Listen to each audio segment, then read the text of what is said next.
Num país perfeitamente igualitário, cada um lavaria as próprias cuecas.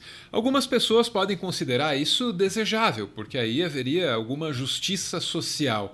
O fato mesmo é que lavar as próprias cuecas tem sido, há gerações, o maior temor da classe média brasileira. Para ter abundância de trabalho doméstico barato, o Brasil precisa ser desigual. Para ser assim, tão desigual, o país precisa necessariamente ser injusto. Ao desfrutar de um trabalho doméstico barato, informal e precarizado, a classe média brasileira tira proveito da desigualdade. É uma mamata que ninguém está afim de perder e que, pode acreditar, tem ajudado a definir os rumos da política e da economia no Brasil.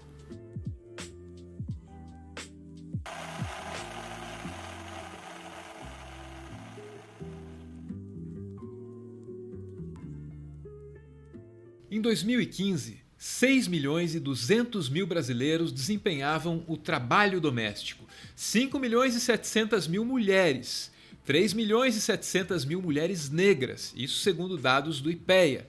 Isso dá alguma coisa perto de um empregado ou empregada doméstica a cada 100 brasileiros. Não existe proporção igual no mundo. Sim, o Brasil é o país em que o trabalho doméstico é mais difundido, é mais acessível à classe média.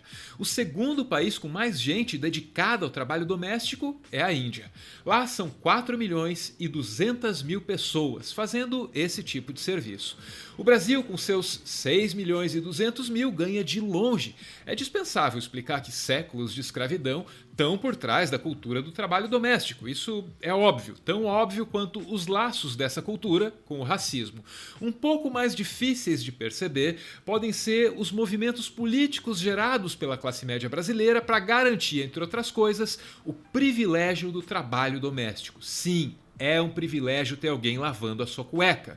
Um livro que ajuda nessa tentativa de compreensão é esse aqui, do professor Gessé Souza. Aqui ele explica como os interesses da elite e da classe média se articulam. Às vezes, uma manifestação de rua levanta uma pauta e luta por outra. Um exemplo, desde o início do século XXI, o Brasil viu a ascensão da classe C. Gente pobre passou a ter acesso ao shopping center e até à universidade. O problema é que, para a classe média, essa mesma gente seria muito mais útil limpando privada. A classe média brasileira, então, foi às ruas para derrubar o governo. É claro que não se falou nada sobre trabalho doméstico, falou-se em corrupção, mas isso era meio que um pretexto.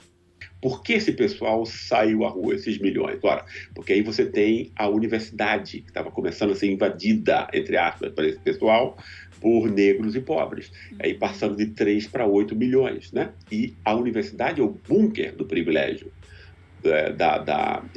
da classe média. É onde o real privilégio educacional se põe, né? O acesso a línguas, às universidades públicas, etc, etc. Né? Então o pessoal compreendeu ali intuitivamente que aquilo era uma invasão, ele estava sendo, né? Os seus privilégios estavam comprometidos, estavam se comprometendo, você ia ter competição por altos empregos de negros e pobres, etc, etc. Né?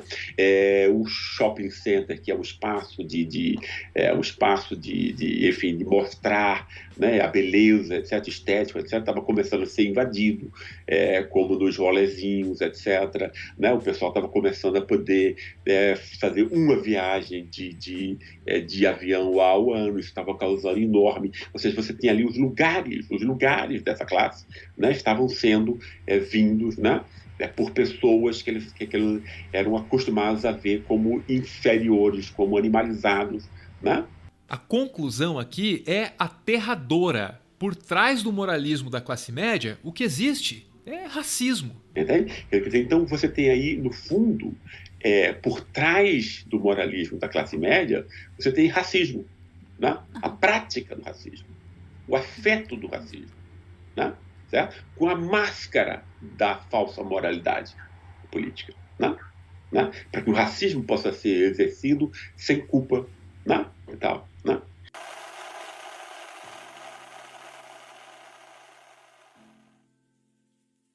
Em 2010, a PEC das Domésticas, que estabelecia a igualdade de direitos trabalhistas entre os trabalhadores domésticos e os outros trabalhadores urbanos e rurais, começou seu longo caminho de 5 anos até ser sancionada pela então presidenta Dilma Rousseff, que aí aparece numa solenidade na Federação das Trabalhadoras Domésticas.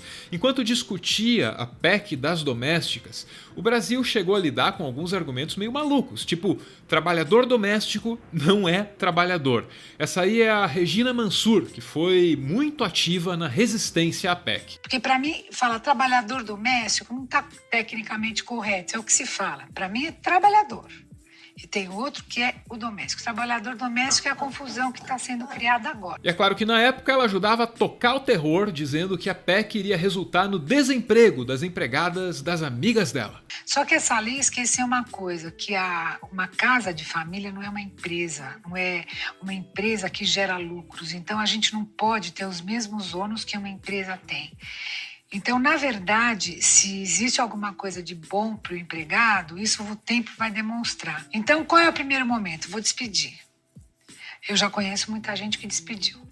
Essa é a professora Jordana Cristina de Jesus, da Universidade Federal do Rio Grande do Norte. Ela pesquisa o trabalho doméstico no Brasil e leva o assunto um pouco além. Não é só que o trabalho doméstico, da maneira como ele acontece no Brasil, é herança da escravidão. Ele também é organizado a partir de uma lógica escravagista. E isso tem tudo a ver com a discussão absurda sobre a trabalhadora doméstica ser trabalhadora mesmo ou não. A própria forma de se conceber como o trabalho doméstico deve ser... Ele deve ser organizado, ele já parte de uma lógica de que você pode contratar alguém para fazer. E isso vem muito da nossa relação com a escravidão, que ainda é muito recente, né? Então, a ideia de contratar alguém para fazer, e a gente só foi reconhecer esse trabalhador como um trabalhador como outro qualquer há 2, 3 anos atrás, né? O que mostra que ele é invisível quando não é pago, e ainda quando pago é mal pago. E, enfim, a legislação veio avançar muito recentemente e ainda precisa, na verdade, incluir várias outras mulheres que se responsabilizam. Então, é uma mulher passando o trabalho para outra. Uhum. Quando uma mulher contrata uma empregada doméstica para, por exemplo, ter um trabalho remunerado, essa mulher está passando o trabalho para uma outra mulher. A empregada doméstica também tem casa e também tem filhos de quem alguém tem que cuidar. Aí você descobre que, no fim da linha, o trabalho doméstico se relaciona com o trabalho infantil. E é aqui que a gravidade da coisa começa a ficar mais palpável. E aí uma pergunta que fica é quem é que cuida da casa delas, né? E as pesquisas vão mostrar que são as filhas muito jovens. As meninas pobres já são responsabilizadas por cuidar dos seus próprios domicílios. Dados levantados pela pesquisadora Jordana Cristina sugerem que, se todo o trabalho doméstico realizado no Brasil fosse remunerado, a atividade renderia 600 bilhões de reais ao ano. Isso dá uns 10% do PIB.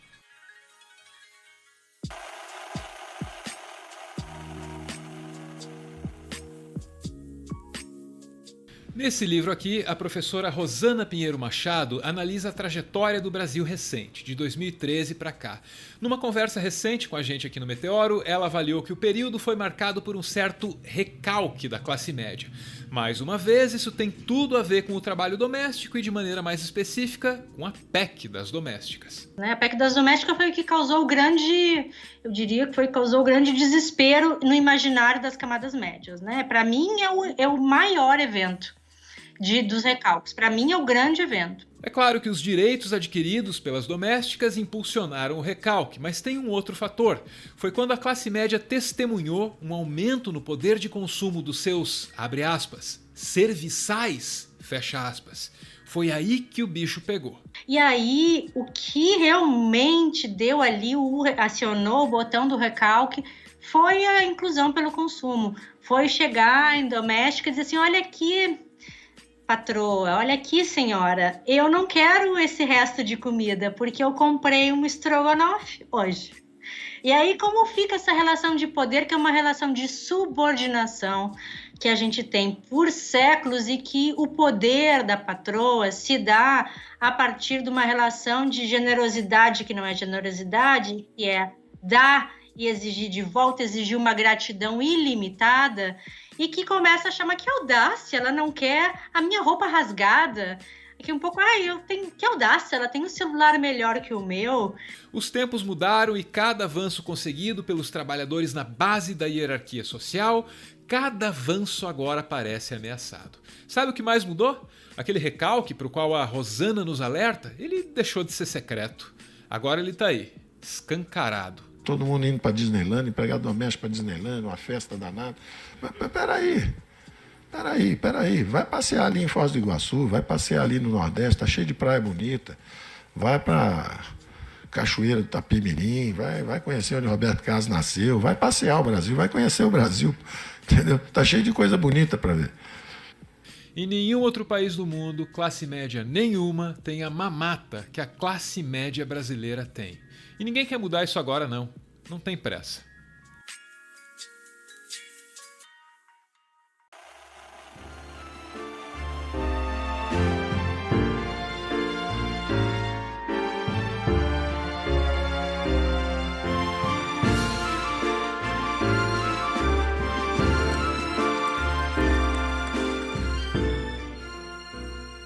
Muito obrigado por ver esse vídeo até o final. O Meteoro é mantido graças a uma campanha de financiamento coletivo. Quem participa aparece aqui no finalzinho para receber o nosso agradecimento. Ou então manda alguém para representar a família. É o caso da Capitu, que aparece aí representando o Daniel e a Francine. Eu vou ler aqui o recado deles. Eles escrevem: a Capitu, essa criaturinha muito esperta que vocês estão vendo na foto, gostaria de falar que leu um certo livro e gostou bastante.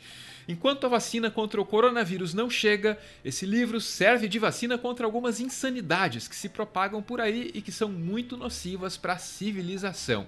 Então ela vem a público, mas sem perder a pose na sua poltrona, para compartilhar com você, espectador desse distinto canal, a sugestão de leitura.